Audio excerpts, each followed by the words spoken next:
som els mantenidors, realment, els llauradors i les llauradores de l'Horta de València, som els mantenidors d'aquest paratge agrari que és l'Horta, que és un patrimoni cultural i social mil·lenari, aleshores permetent la nostra supervivència com a un sector productiu i actiu econòmicament, ens permet continuar en la nostra feina que hem heredat fa, ja us dic, milers d'anys. Aleshores, és molt important que les autoritats, les institucions aposten per la compra pública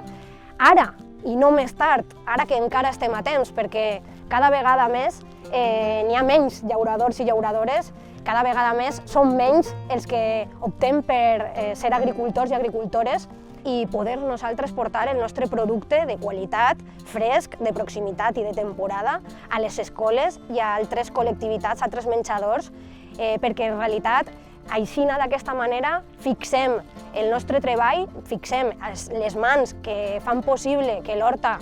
continuï endavant, tinga una opció de futur i realment és l'única manera de defensar l'Horta tal com la coneguem.